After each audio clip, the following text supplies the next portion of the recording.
નમસ્કાર, આપ જોઈ રહ્યા છો નિર્ભય ન્યૂઝ અને હું છું આપની સાથે રિદ્ધિ અને હું છું આપની સાથે ગોપી ઘાંગર। આજે ચર્ચા કરવી છે કે ચૈતર વસાવા જે આમ આદમી પાર્ટીના દેડિયાપાડાના ધારાસભ્ય છે, ખરેખર એમનું ધારાસભ્ય પદ ગયું છે કે તે હજુ પણ ધારાસભ્ય તરીકે યથાવત છે।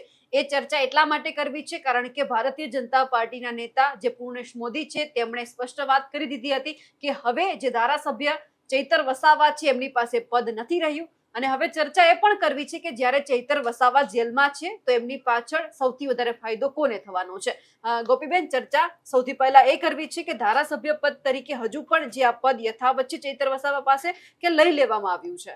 બિલકુલ, આમ જોવા જઈએ તો ચૈતર વસાવાનું ધારાસભ્ય તરીકેનું જે પદ છે, ગઈકાલે પૂર્ણેશ મોદી દ્વારા કહેવામાં આવ્યું કે સજા અનાઉન્સ થઈ ગઈ છે, એટલે સજા પડી ગઈ છે, એટલે એમનું પદ જતું રહે, પરંતુ એના માટેની એક ઔપચારિક પ્રક્રિયા હોય છે। આ જે ઔપચારિક પ્રક્રિયા છે એ ગુજરાતમાં વિધાનસભાના જે સ્પીકર છે આપણા શંકર ચૌધરી, એમના દ્વારા કરવામાં આવતી હોય છે। હાલાકી અત્યારે શંકર ચૌધરી પોતે ભારતમાં જ નથી, અત્યારે તેઓ ડેનમાર્કમાં છે અને તેના જ કારણે આ જે ઔપચારિક પ્રક્રિયા કરવી પડે તે ઔપચારિક પ્રક્રિયા હજી સુધી થઈ નથી। આ પ્રકારના જે સોર્સ અમારા સોર્સ છે એ કહી રહ્યા છે રિદ્ધિ। અને સાથે સાથે બીજી મહત્વપૂર્ણ અહીંયા આગળ વાત એ પણ છે કે ચૈતર વસાવા, જો આમ જોવા જઈએ તો 2017નો એક કિસ્સો આપણા દર્શકોને કહી દઉં કે 2017માં જ્યારે ભૂપેન્દ્રસિંહ ચુડાસમા જેઓ ધોળકાથી ચૂંટણી લડ્યા હતા અને તેમના ઉપર આરોપ લાગ્યો હતો, કોંગ્રેસના જે નેતા હતા તેમના દ્વારા એલિગેશન કરવામાં આવ્યા હતા અને એટલું જ નહીં, પબુભા માણેકનું ફોર્મ ગલત હતું, તેમને ખોટી માહિતી આપી છે એ વાત હાઈકોર્ટના ઓર્ડરની અંદર હતી।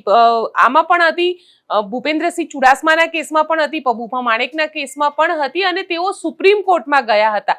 બંને નેતાઓ સુપ્રીમ કોર્ટમાં ગયા હતા। એ બંને નેતાઓની જગ્યાએ ત્યાં આગળ પેટા ચૂંટણી નહોતી થઈ કારણ કે કેસ એમનો ચાલુ હતો। એટલે જ્યાં સુધી આ કેસ ચાલુ રહે છે કે ગુજરાત હાઈકોર્ટમાં જાય છે, ગુજરાત હાઈકોર્ટમાં આ કેસ ઉપર હિયરિંગ થઈ રહી છે, તો અત્યારે તરત ને તરત પેટા ચૂંટણી ત્યાં નહીં આવી શકે, એટલે એમનું ધારાસભ્ય તરીકેનું જે પદ છે તે તરત ને તરત જવું શક્ય નથી। જ્યાં સુધી ચૂંટણી ન થાય ત્યાં સુધી કાં તો 2027ની ચૂંટણી આવી જાય, કાં તો પછી કોર્ટ આના ઉપર શું નિર્ણય લે છે। માની લઈએ કે કોર્ટે નિર્ણય લીધો અને સજા જે છે એ યથાવત રાખી કે લોઅર કોર્ટે, રાજપીપળાની જે કોર્ટે સજા સંભળાવી છે, સજા અમે કન્ટિન્યુ કરીએ છીએ, 7 વર્ષ માટે કન્વિક્શન આપે છે ગુજરાત હાઈકોર્ટ, તો પછી એમનું ધારાસભ્ય તરીકેનું પદ પણ એમાં પણ એમને સુપ્રીમ કોર્ટનો એક રસ્તો ચોક્કસથી મળે છે। એટલે જો એવું હોય કે ભારતીય જનતા પાર્ટીના નેતાઓ માટે અલગ નિયમ અને આમ આદમી પાર્ટીના નેતાઓ માટે અલગ નિયમ, તો પછી અહીંયા આગળ કંઈ પણ થઈ શકે। પણ અત્યાર સુધીના ઇતિહાસમાં એવું કહેવાય છે કે ભૂપેન્દ્રસિંહ ચુડાસમા હોય, પબુભા માણેક હોય, આ લોકો સુપ્રીમ કોર્ટ સુધી ગયા હતા, એટલે તેમનું ધારાસભ્યનું પદ જે હતું એટલે તેઓ ધારાસભ્ય ન કહી શકાય, પણ ત્યાં આગળ પેટા ચૂંટણી નહોતી થઈ। માની લઈએ કે સુપ્રીમ કોર્ટે જજમેન્ટ એમની ફેવરમાં આપી દીધું તો એ પોતાના પદ ઉપર આવી શકે છે। એવી જ રીતે ચૈતર વસાવા માટે પણ છે કે ચૈતર વસાવા અત્યારે માની લઈએ કે હાઈકોર્ટમાં જાય, હાઈકોર્ટ એમની એપ્લિકેશન રિજેક્ટ કરે છે, સુપ્રીમ કોર્ટમાં જાય, સુપ્રીમ કોર્ટ આ સજા ઉપર સ્ટે સંભળાવી દે છે, તો પછી ચૈતર વસાવાનું પોતાનું ધારાસભ્ય પદ જે છે એ કન્ટિન્યુ થયેલું કહેવાશે। એટલે આ એક ધારાસભ્યને પોતાને એક અધિકાર આપવામાં આવેલો હોય છે, એટલે એ પ્રમાણે અત્યારે કહી શકાય હા, આજની તારીખમાં ચૈતર વસાવાને જે સજા સંભળાવવામાં આવી છે, એટલે વિધાનસભાના સ્પીકરને જે શંકર ચૌધરી છે અધ્યક્ષ, તેમની પાસે એક આખું લીગલ ફોર્મેટમાં એક પત્ર જતો હોય છે, એ પત્ર ઉપર એમના દ્વારા સહી કરવામાં આવતી હોય છે, ત્યારબાદ તેમને ધારાસભ્ય પદ ઉપરથી હટાવ્યા તેવું કહી શકાય। પણ હજી સુધી એ પ્રક્રિયા થઈ નથી કારણ કે શંકર ચૌધરી અત્યારે ભારતમાં જ નથી, ગુજરાતમાં જ નથી, તો એના કારણે આજે આખી પ્રક્રિયા થવી જોઈએ, એ નથી થઈ, એટલે અત્યારે તો એવું કહી શકાય કે આપણે ચૈતર વસાવા એ અત્યારે ધારાસભ્ય ગુજરાતની અંદર એટલે ડેડિયાપાડાથી ધારાસભ્ય ગણી શકાય ખરા। બિલકુલ, હવે એ પણ સમજવું છે કે ચૈતર વસાવાની ગેરહાજરીમાં સૌથી મોટો ફાયદો કોને છે? આમ જોવા જઈએ તો ચૈતર વસાવાની ગેરહાજરીનો સૌથી મોટો ફાયદો અત્યારે જો કોઈ લેવાનો પ્રયત્ન કરશે ને તો એ ભારતીય જનતા પાર્ટી કરશે, કારણ કે ચૈતર વસાવા અત્યારે છે નહીં। ચૈતર વસાવાની જે ગેરહાજરી છે એ ગેરહાજરીના કારણે ચૈતર વસાવા ગેરહાજરી, કારણ કે આપણે જોયું કે જે રીતે સ્થાનિક સ્વરાજની ચૂંટણીઓ થઈ અને સ્થાનિક સ્વરાજની ચૂંટણીઓમાં ચૈતર વસાવા એકલા હાથે આખા જિલ્લાની જે સ્થાનિક સ્વરાજની ચૂંટણીમાં જીત મેળવી એમને, અને ભારતીય જનતા પાર્ટી પોતે ત્યાં આગળ જેને કહી શકાય કે ખુદ નાયબ મુખ્યમંત્રી હર્ષ સંઘવી પણ ત્યાં આગળ ગયા હતા, 5 જેટલી રેલી પણ ત્યાં આગળ કરી હતી, છતાં એ જીત હાસિલ નહોતા કરી શક્યા ભારતીય જનતા પાર્ટી. એની સામે ચૈતર વસાવાએ એકલાએ આ મહેનત કરી અને જીત હાસિલ કરાવડાવી હતી. એટલે એવું માની શકાય કે સૌથી મોટો ફાયદો જો કોઈને થશે તો ભારતીય જનતા પાર્ટીને થશે. માની લઈએ કે ચલો 27 સુધી ચૈતર વસાવાની જે ડેડિયાપાડાની સીટ છે એ સીટ ઉપર ચૈતર વસાવા પોતે પણ ધારાસભ્ય તરીકે રહે છે, કે હાઈકોર્ટ કે સુપ્રીમ કોર્ટ શું નિર્ણય કરે એ કોર્ટ ઉપર નક્કી થાય છે, પણ કેસ ચાલતો હશે ત્યાં સુધી ચૂંટણી નહીં થઈ શકે, એટલે પેટા ચૂંટણી નહીં થાય 27નું, જ્યાં સુધી વિધાનસભાની ચૂંટણી નહીં આવે. અને હવે લગભગ 1.5 વર્ષનો સમય બાકી છે. પણ આ 1.5 વર્ષના સમયમાં ચૈતર વસાવા માની લઈએ કે હજી પણ તેઓ 2 મહિના 4 મહિના કે 6 મહિના કેટલો સમય જેલની અંદર રહેશે તે નક્કી નથી. એ જેટલો પણ સમય જેલની અંદર રહેશે એટલા સમયમાં ભારતીય જનતા પાર્ટી એનો ચોક્કસથી ફાયદો લેવાનો પ્રયત્ન કરશે. એમાં ફાયદો કઈ રીતે લેશે તો બની શકે કે આમ આદમી પાર્ટીના, કારણ કે ચૂંટણી પહેલા આપણે જોયું કે કઈ રીતે પ્રફુલ્લ વસાવા હોય કે દેવેન્દ્ર વસાવા હોય, આ લોકોને તોડી દેવામાં આવ્યા. જે ચૈતર વસાવાના સૌથી નજીકના લોકો ગણાતા હતા એવા લોકોને તોડીને ભારતીય જનતા પાર્ટીમાં લાવવામાં આવ્યા, પણ એનાથી ચૂંટણીમાં કોઈ ફરક ન પડ્યો. તો હવે અહીંયા આગળ એવું પણ કરવામાં આવે કે ચૈતર વસાવાના પરિવાર ઉપર પણ એ પ્રેશર લાવવામાં આવે, અથવા તો ચૈતર વસાવાને પોતાને ઉપર એટલું પ્રેશર લાવવામાં આવે કે એમને એવું કહેવામાં બી આવી શકે કે, કારણ કે જે રીતે અત્યાર સુધી આપણે કેસો જોયા છે, હાર્દિક પટેલનો કેસ હોય, અલ્પેશ ઠાકોરનો કેસ હોય કે રાજુ કરપડાનો કેસ હોય, આ બધામાં આપણે જોયું છે કે ભારતીય જનતા પાર્ટી દ્વારા એક પ્રેશર જનરેટ કરવામાં આવે છે અને પછી એ લોકો ભાજપમાં આવતા રહે છે, તો બધા જ કેસ ગાયબ થઈ જાય છે. આવું જ કંઈક ચૈતર વસાવા સાથે પણ કરવાનો પ્રયત્ન કરવામાં આવે. જો એ ન પણ થાય અને ચૈતર વસાવા આમ આદમી પાર્ટી માટે વફાદાર છે અને સતત એ પોતે પોતાની વફાદારી અહીંયા આગળ બતાડે છે, તો એવું બની શકે કે ભારતીય જનતા પાર્ટીને એક ઓપ્શન મળે, એક ગેપ મળે કે ચૈતર વસાવા ત્યાં હાજર નથી તો એમની જગ્યાએ કોઈ એક નવા આદિવાસી નેતાને ત્યાં આગળ નેતૃત્વ આપો, એનું પ્રભુત્વ બનાવો અને ત્યાં આમ આદમી પાર્ટી સંપૂર્ણ રીતે સાફ થઈ જાય તે રીતે કામ કરો. એટલે સૌથી મોટો અત્યારે ફાયદો જોવા જઈએ તો એ ભારતીય જનતા પાર્ટીને થઈ શકે. કોંગ્રેસે પણ આના માટે, કોંગ્રેસ માટે પણ ફાયદો છે. જો કોંગ્રેસ, કારણ કે કોંગ્રેસમાં કેવું છે કે જેટલું પણ અત્યારે આમ આદમી પાર્ટીનું છોટા ઉદેપુરનું સંગઠન હોય કે પછી દાહોદનું સંગઠન હોય, નર્મદાનું સંગઠન હોય કે ડેડિયાપાડાનું સંગઠન હોય, આ બધી જ જગ્યાએ કોંગ્રેસના પોતાના લોકો છે, જે લોકો કોંગ્રેસને છોડીને આમ આદમી પાર્ટીમાં ગયા છે અને કોંગ્રેસ ઈચ્છે તો પોતાનું એ જૂનું સંગઠન અહીંયા પાછું પણ લાવી શકે છે. એટલે જો ચૈતર વસાવાની ગેરહાજરીનો ફાયદો કોઈને મળી બી શકે તો એ કોંગ્રેસને પણ મળી શકે કે કોંગ્રેસ જે પોતાના ગયેલા લોકો છે એ લોકોની ઘર વાપસી કરાવી શકે. આમ જોવા જઈએ તો આદિવાસી વિસ્તારની ટોટલ 27 સીટ છે, અંબાજીથી લઈને ઉમરગામ સુધીની. વોટિંગ પર્સન્ટેજ પણ ઘણો સારો છે, લગભગ 17 થી 18% વોટિંગ શેર છે. તો આ 17 થી 18% વોટ શેર જે છે એની અંદર ભરૂચ વાળો જે આખો પટ્ટો આવે છે, નર્મદા ભરૂચ, એમ ટોટલ થઈને 7 સીટો થાય છે. આ 7 સીટોની અંદર ચૈતર વસાવાનું પ્રભુત્વ 4 સીટો ઉપર વધારે, 3 સીટો ઉપર ઓછું. જ્યારે એની સામે જોવા જઈએ તો છોટા ઉદેપુર, દાહોદ ને એ બધી જગ્યાએ ચૈતર વસાવાએ પોતાનો ફેલાવો ઘણો વધારી દીધો હતો. એટલે ક્યાંક ભારતીય જનતા પાર્ટીને એ ડેડિયાપાડાની એક સીટ ઉપર હોત ચૈતર વસાવા તો એટલો વાંધો ન આવ્યો હોત ચૈતર વસાવાથી. પણ ચૈતર વસાવા જે રીતે પોતાનો વ્યાપ વધારી રહ્યા હતા, એ અંબાજીથી લઈ અને છેક નીચે સુધી, એટલે કે રાજપીપળા, નર્મદા સુધી, કારણ કે ત્યાર પછીનો જે વિસ્તાર આવે છે એ અનંત પટેલ વાળો વિસ્તાર છે. હજી અનંત પટેલ બાકી છે, અનંત પટેલ ઉપર પણ કેસ છે. એટલે મને તો એવું લાગે છે કે 27ની ચૂંટણી આવતા પહેલા અનંત પટેલ સાથે પણ કંઈક આવું જ થશે. અનંત પટેલનું પણ કન્વિક્શન આવી શકે, કારણ કે જ્યુડિશિયલ મેટર છે અને એ મેટરની અંદર ઘણા બધા અનંત પટેલ ઉપર પણ કેસ છે અને અનંત પટેલ ઘણી બધી જગ્યાએ એમને નડી પણ રહ્યા છે. કારણ કે આદિવાસી પટ્ટામાં એવું કહેવાય છે કે દક્ષિણમાં અનંત પટેલ અને આ બાજુ જોવા જઈએ તો ચૈતર વસાવા આ બંને બરાબર. જણાનો જબરદસ્ત અત્યારે પકડ છે, કારણ કે એટલા મજબૂત ભારતીય જનતા પાર્ટી પાસે એવા કોઈ નેતા નથી. હા, નથી. એટલે બની શકે કે ચૈતર વસાવાના જવાથી છોટાઉદેપુર દાહોદ વાળો જે વ્યાપ હતો તેના ઉપર કંટ્રોલ આવી શકે. સાથે સાથે અનંત પટેલ પણ જે સ્ટ્રોંગ નેતા તરીકે છે, અને અનંત પટેલે તો ગઈકાલે કંઈ પણ દીધું છે કે ભાઈ અમે આદિવાસી નેતા છે અને અમે આદિવાસી સન્માન માટે લડી લઈશું. હા.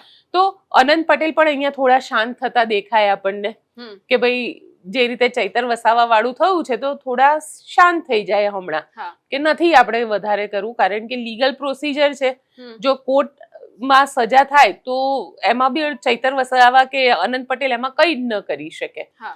એટલે જે રીતે અત્યારે ચૈતર વસાવા જેલની અંદર જતા રહ્યા છે, એમને કેદી નંબર પણ મળી ગયો છે, અને ચૈતર વસાવા માટે હવે તકલીફ એ પણ છે રીતિ કે ભરૂચની કોર્ટનું સમન્સ આવી ગયું છે. હા. 23મી તારીખે હતું, એની સુનાવણી હવે 29 તારીખે જુલાઈ. રાખવામાં આવી છે. ચૈતર વસાવા માટે નવી મુસીબત છે, અને ચૈતર વસાવા ઉપર ટોટલ 13 કેસ છે. ઓકે. એટલે હવે ચૈતર વસાવા ઉપર શકંજો કસાયેલો છે, અને ચૈતર વસાવા માટે સૌથી ટફ વસ્તુ એ રહેશે કે ચૈતર વસાવા કરશે શું, કારણ કે જે રીતે રાજુ કરપડા, આપણને ખબર છે કે રાજુ કરપડા ભલે એવું કહેતા હોય કે લીગલ કેસનો કોઈ મામલો નથી, પણ લીગલ કેસના મામલાના કારણે જ ક્યાંક રાજુ કરપડા ભારતીય જનતા પાર્ટીમાં ગયા હોય એવી જે ચર્ચા છે, એ જ ચર્ચા હવે ચૈતર વસાવા માટે પણ આપણને સાંભળવા મળે. હા, થોડો સમય રાહ જોવો પડશે, અને પછી આપણને કદાચ એ સમાચાર મળી જાય કે ચૈતર વસાવા પણ 27ની ચૂંટણી ભારતીય જનતા પાર્ટીમાંથી લડી રહેવાના છે, કે 29ની ચૂંટણી લડશે અને 27માં તેમના પત્ની લડશે. એ પ્રકારની જે ચર્ચા છે એ પણ ત્યાં આગળ તો ચાલી જ રહી છે. પણ અહીંયા આગળ સમજવાની વાત એ છે કે ચૈતર વસાવાએ પોતે એકલા હાથે પોતાનું આખું વર્ચસ્વ બનાવ્યું છે. સૌથી મહત્વની વસ્તુ છે છોટુ દાદા. ત્યાંના લોકો છોટુ દાદા કહે છે, અને એક સમયના આદિવાસી મસીહા છોટુ વસાવા. છોટુ વસાવાના આમ જોવા જઈએ તો ચૈતર વસાવાનો ઉદ્ભવ કઈ રીતે, જે દર્શકો આપણી સાથે જોડાયા છે એમને પણ જણાવી દઈએ કે ચૈતર વસાવાનો ઉદ્ભવ સ્થાન જ છે એ છોટુ વસાવા છે. છોટુ વસાવાના માણસ તરીકે ચૈતર વસાવા ત્યાં કામ કરતા હતા. ચૈતર વસાવાને ખૂબ સારી પકડ ડેડિયાપાડા વિસ્તારમાં, કેમ કે પોતે ત્યાં આગળ સરકારી નોકરીમાં હતા, અને સરકારી નોકરીમાં હોવાના કારણે લોકોની મદદ પણ એટલી જ કરતા હતા ચૈતર વસાવા, ફોર્મ ભરાવું કે આ તે. એમાંથી ચૈતર વસાવા એ કારણ કે મહેશ વસાવા એ છોટુભાઈના દીકરા, અને મહેશ વસાવા ડેડિયાપાડાથી ધારાસભ્ય હતા. મહેશ વસાવા અને છોટુભાઈ રહેવાનો વિસ્તાર એમનો ઝઘડિયાનો, ત્યાંથી ડેડિયાપાડા લગભગ 61 કિલોમીટર જેવું થાય, 50 થી 60 કિલોમીટરની આજુબાજુ. પણ મહેશ વસાવાના રિપ્રેઝેન્ટેટિવ તરીકે ત્યાં આગળ ચૈતર વસાવા હતા, અને ચૈતર વસાવા બધું જ કામ ધારાસભ્યનું ત્યાં આગળ સ્થાનિક સીટ ઉપર કરતા હતા. ચૈતર વસાવાએ ટિકિટ માંગી હતી મહેશ વસાવા પાસે, અને મહેશ વસાવાએ અને છોટુ વસાવાએ ત્યારે ટિકિટ આપવાની ના પાડી દીધી હતી, અને ટિકિટ આપવાની ના પાડવાના કારણે ચૈતર વસાવાએ કોંગ્રેસનો સંપર્ક કર્યો હતો. સૌથી પહેલો જે સંપર્ક કરવામાં આવ્યો એ કોંગ્રેસનો સંપર્ક કરવામાં આવ્યો કે મારે ચૂંટણી લડવી છે, મને તમે ટિકિટ આપો. પણ એ વખતે એટલે 22નો એ સમય હતો, મને બરાબર યાદ છે, ચૈતર વસાવા કોંગ્રેસ કાર્યાલયની નીચે બેઠા હતા, અને ત્યારે ચૈતર વસાવાને કોઈ જ ઓળખતું ન હતું. ચૈતર વસાવાએ એવું કીધું હતું કે મને તમે ડેડિયાપાડાની ટિકિટ કન્ફર્મ કરો એટલે હું કોંગ્રેસનો ખેસ પહેરું. કોંગ્રેસમાં એ વખતે જગદીશભાઈ ઠાકોર પોતે અધ્યક્ષ હતા, પણ જગદીશ ઠાકોર ત્યાં આગળ કશું જ ના કર્યું. ચૈતર વસાવા નીચે લગભગ 1 થી 1.5 કલાક જેવું બેઠા હતા કોંગ્રેસ કાર્યાલયની નીચે, એ રાધિકા રાઠવાના બધા. પણ ટિકિટનું કોઈ અશ્યોરન્સ આપવા માટે કોંગ્રેસના નેતા નક્કી નહોતા, અને એ કન્ફર્મ પણ નહોતા કરી રહ્યા કે હા હવે તમને ટિકિટ આપીશું. એટલે ચૈતર વસાવાને, રાધિકા રાઠવાને, આ બધા જ નેતાઓ ત્યાંથી આમ આદમી પાર્ટીમાં ગયા, અને આમ આદમી પાર્ટીએ કીધું કે હા અમે તમને ટિકિટ આપીશું. ત્યાં ને ત્યાં ખેસ પહેર્યો ને આમ આદમી પાર્ટીના ધારાસભ્ય બન્યા. કારણ કે વ્યક્તિનું પોતાનું ત્યાંનું વર્ચસ્વ ઘણું હતું. આમ આદમી પાર્ટીને એ સમયે ઉમેદવારો નહોતા મળતા. જે લોકલ ઉમેદવારો જોઈએ કે જેનું સ્થાનિક લેવલ પર ખૂબ વર્ચસ્વ હોય એ નહોતું મળી રહ્યું. એટલે ચૈતર વસાવાને આમ આદમી પાર્ટીએ ખૂબ હરખભેર ખેસ પહેરાવ્યો અને પોતાની પાર્ટીમાં લઈ લીધા, અને ચૈતર વસાવાએ પણ પોતાની કાબિલિયત ત્યાં સાબિત કરીને બતાડી.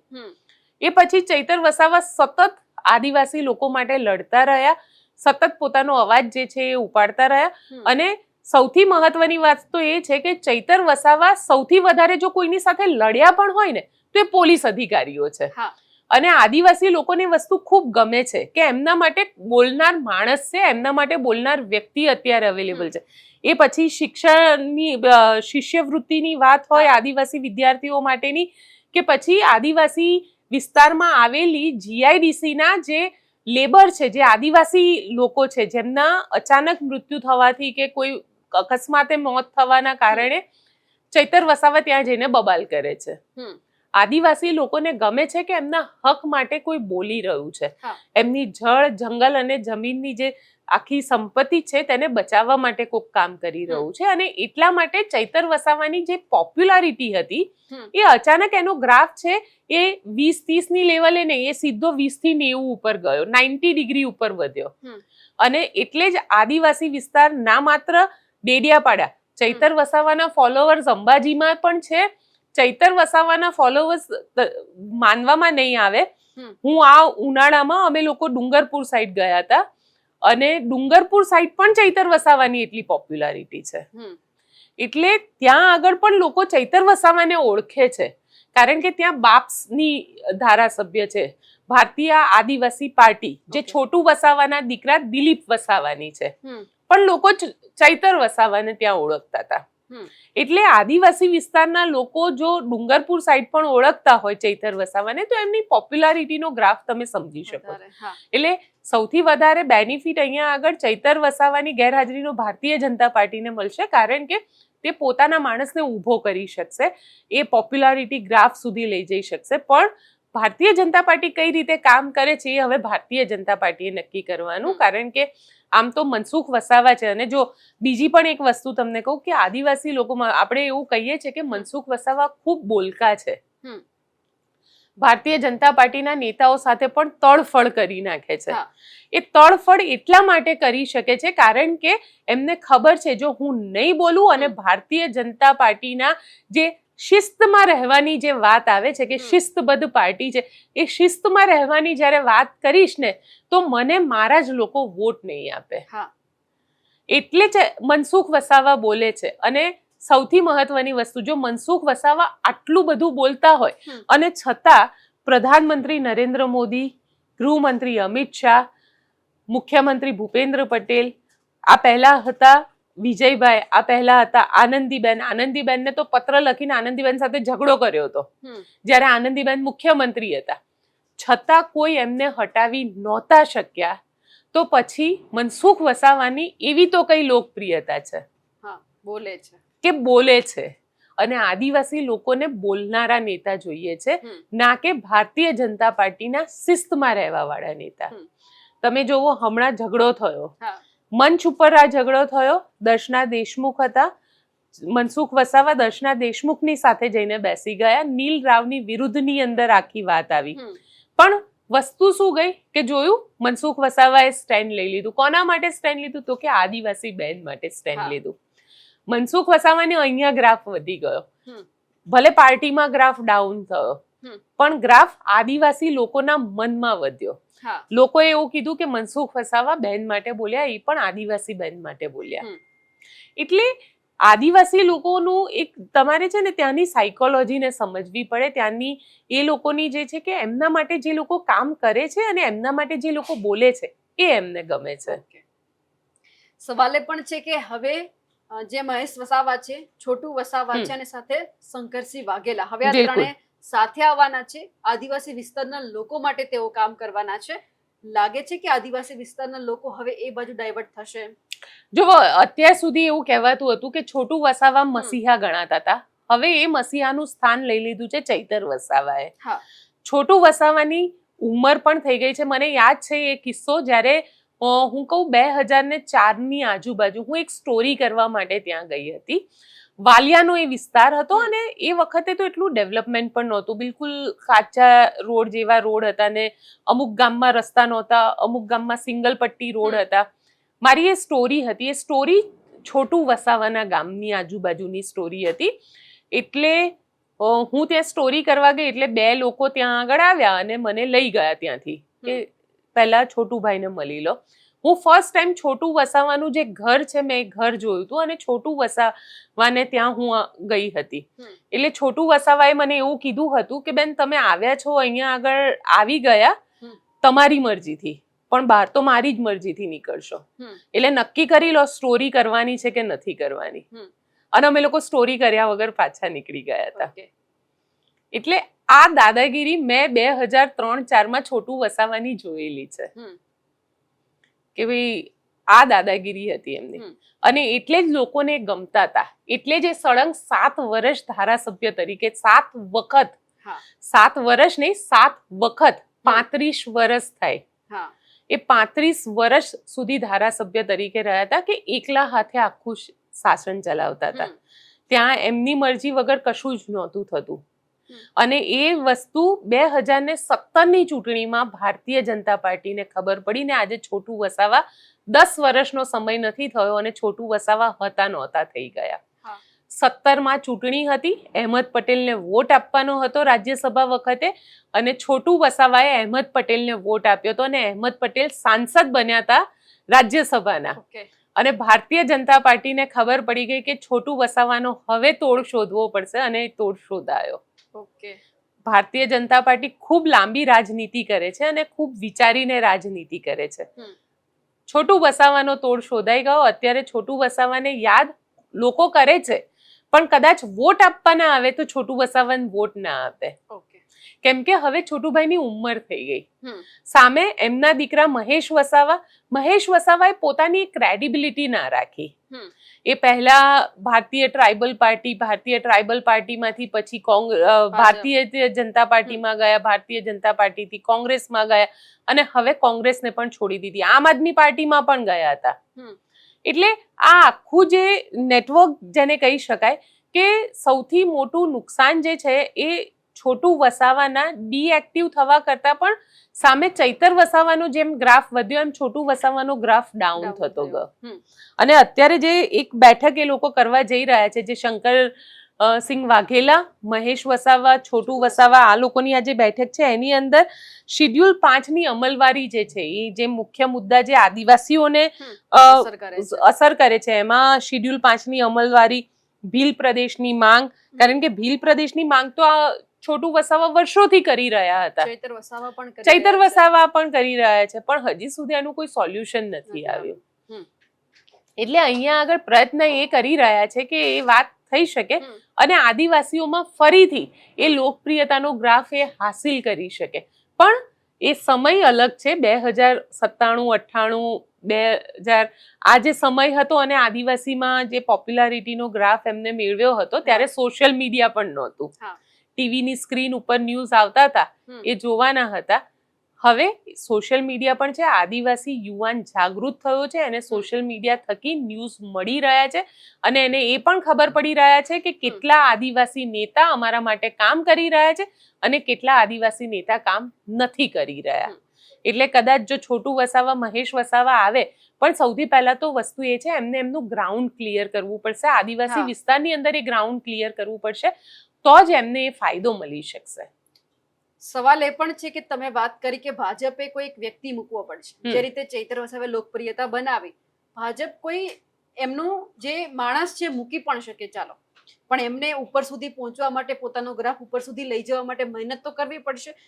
ભાજપનું જો ત્યાં ચાલતું હોત તો આદિવાસી વિસ્તારના લોકો છે આ વખતે સ્થાનિક સ્વરાજમાં ભાજપને મત આપત, ત્યાં આદમી પાર્ટી ના આવત. એટલે હવે અહીંયા પક્ષ કરતા વ્યક્તિનું મહત્વ આદિવાસી વિસ્તારમાં વધારે છે. તો એક એવા વ્યક્તિ ઉપર એમણે ક્યાંક પોતાનું જે એક રાખવું પડે.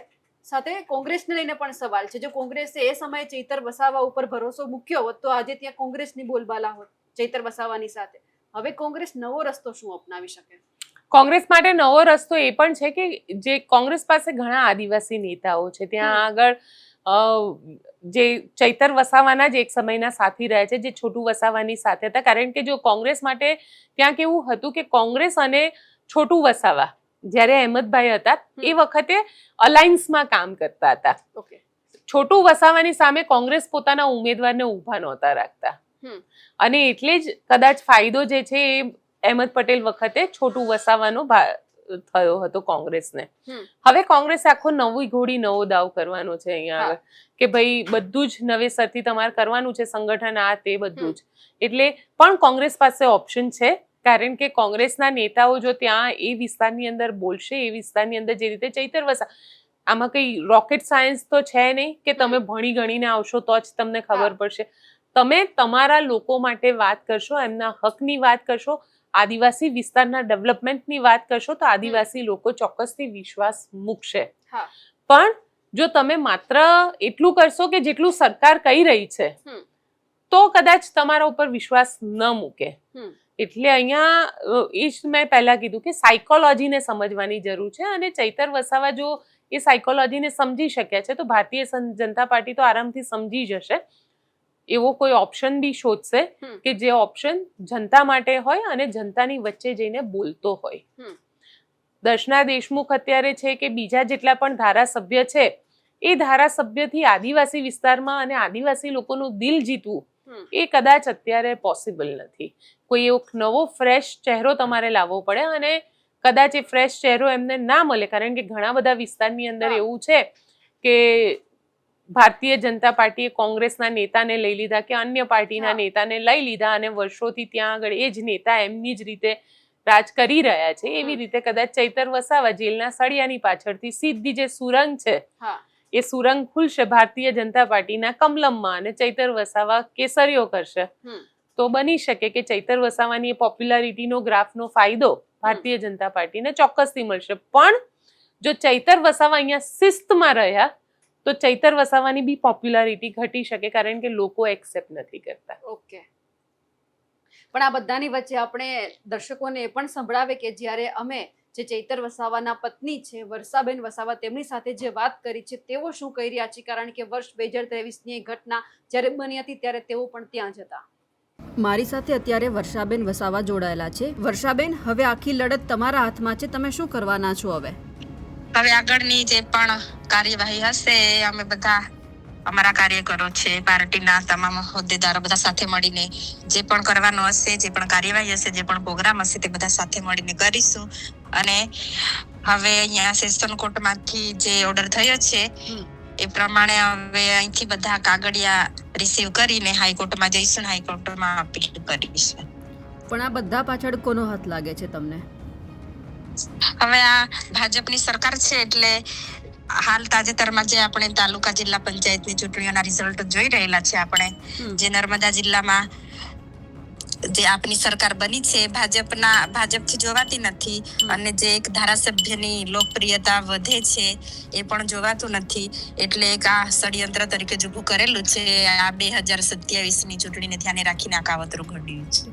હા વર્ષાબેન, એ 2023માં શું થયું હતું ત્યારે તમે હાજર હતા કે જ્યારે વનકર્મીઓ આવ્યા હતા? એ આખી ઘટના શું હતી? હવે જે ઘટના ઘટી હતી એ ઘરે હું હાજર હતી, પણ આવું કશું નથી થયું કે હવે શાંતિથી બધું પતી ગયેલું. પણ આ ભાજપની સરકારે દબાણ કરીને આ વનકર્મીઓને કેસ કરાવ્યો હશે, એટલે પછી આ લાંબુ થયું છે. અને જે આ 60,000 રૂપિયા માંગવામાં આવ્યા હતા, જે ટ્રાન્સફર થયા છે, એ ખેડૂતો માટે હતા? એ અમને નથી ખબર, કારણ કે જ્યારે ચુકાદો આવ્યો એમાં લખાઈને આવ્યું છે કે 60,000 રૂપિયાની માંગણી કરવામાં આવી હતી કે જે ખેડૂતોના કપાસને નુકસાન થયું છે એ બાબતે. ખેડૂતોના પાકને નુકસાન કર્યું હશે તો ખેડૂતો માટે હશે, પણ એ 60 લાખ રૂપિયા વાળી વાત અમને નથી ખબર. 60,000 રૂપિયા વાળી વાત છે કે 60,000 જે ટ્રાન્સફર થયા ને? હા, તે 60,000 રૂપિયા વાળી વાત નથી ખબર. એટલે હવે લડત છે. અને તમને શું લાગે છે કે ચૈતરભાઈ ભારતીય જનતા પાર્ટીમાં જોડાઈ જશે? કારણ કે અનેક વાર આવું જોયું છે કે અનેક કેસ થયા હોય પછી અલગ અલગ પક્ષના નેતા ભાજપમાં જોડાઈ જતા હોય છે. હવે આપણે તાજેતરમાં જોઈએ નથી થયું છે. આ એક રીતનું દબાણ છે કે આપણે આવી રીતે દબાવીશું, એમને બદનામ કરીશું એટલે એમની લોકપ્રિયતા ઘટી જશે એવું. પણ હવે આપણે આટલું કરીએ પછી પાર્ટ સહન કરાવી, પાર્ટમાં જે આપણે શું કરવું? એટલે ચૈતર વસાવા મક્કમ રહેવાના છે? હા, મક્કમ રહેશે, લોકો માટે લડે છે એટલે લોકોની લડત પણ ચાલુ રહેશે. હા બિલકુલ. વર્ષાબેન, આપ અમારી સાથે જોડાયા, આપનો ખૂબ ખૂબ આભાર. ઓકે, આભાર, ધન્યવાદ. તમે અહીંયા વર્ષા વસાવાને સાંભળ્યા. વર્ષા વસાવા જે 2023ની જ્યારે ચૈતર વસાવા જેલની અંદર ગયા હતા અને ત્યારે લગભગ 100 દિવસ સુધી પોતે આખો મોરચો સંભાળ્યો હતો, ત્યારે પણ એવું કહેતા હતા કે અમે તૂટવાના નથી. આ વખતે પણ એવું જ કહી રહ્યા છે કે અમે તૂટવાના નથી અને કોઈ પણ રીતે અમે દબાવવાના નથી. એટલે જોઈએ કે ચૈતર વસાવા ક્યાં સુધી આ સહન કરી શકે છે. અને ચૈતર વસાવાને લઈને આદિવાસી સમાજમાં, કારણ કે જેલમાં ગયા બાદ પણ ચૈતર વસાવાની પોપ્યુલારિટી 2023માં ખૂબ વધી ગઈ હતી. આની અસર આદિવાસીઓમાં કેટલી થાય છે? આજના રિપોર્ટને લઈને આપનું શું કહેવું છે મને કોમેન્ટ બોક્સમાં ચોક્કસથી લખીને જણાવજો. અને અમારી ચેનલ નિર્ભય ન્યૂઝને લાઇક, શેર અને સબસ્ક્રાઇબ કરવાનું ભૂલશો નહીં. આભાર.